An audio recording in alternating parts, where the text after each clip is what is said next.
And, I'm thinking of one case in particular. Myself and my team were doing outreach in a red light district, where on average about 1,000 people per night were being exploited for sex. And we were there every week, every week, every week. And I was working on building a relationship with this one beautiful young woman. And um, for 4.5 years, I saw her every week, every week. We ate together, we played pool, we talked, we cried, we laughed.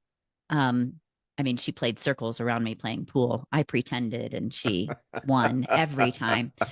But I offered her jobs, scholarship, place to live again and again and again and again. And 4.5 years she stayed until one morning, in this particular district where I was living and working.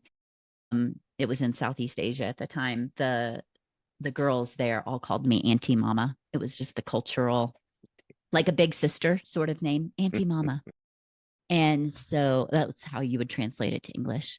And so 4.5 years of building a relationship with this one girl. And then she called one morning, which happened to be American Thanksgiving Day, meant nothing in the culture that I was living in, but it was significant to me. She called me on Thanksgiving morning and she said, Auntie Mama, I quit the bar. Can I come home? I was like, yeah, baby, I will be right there. And within 15 minutes, I was in the truck and going to pick her up.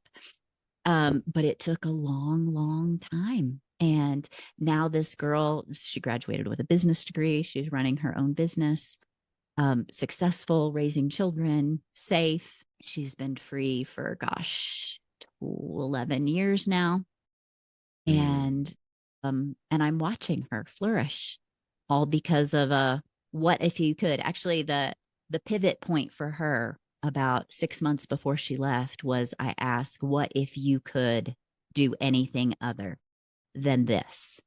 And in that conversation, she was like, there is nothing else. And I was like, okay, but when you were little, what if what did you want to be? And she said, my mom brought me here when I was 9. There is nothing else for me.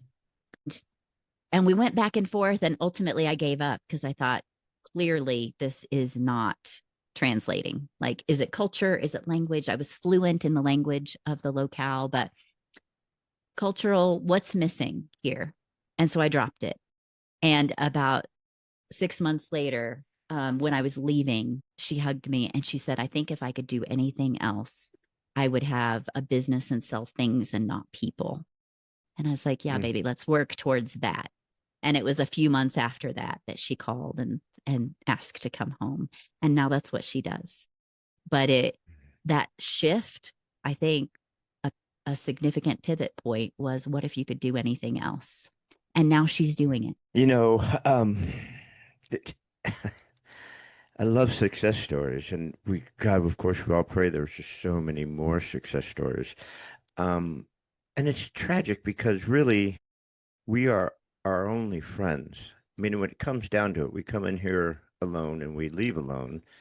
And we're our only friends. And when we lose trust in ourselves and continue to question ourselves as if we've done something wrong, it's it just makes it that much more devastating as we're Mm-hmm. being beaten by everyone else. And then to add to the tragedy, we beat ourselves as if it's our fault. And Right. it's just so shameful. But I have to, God, the time's just flying.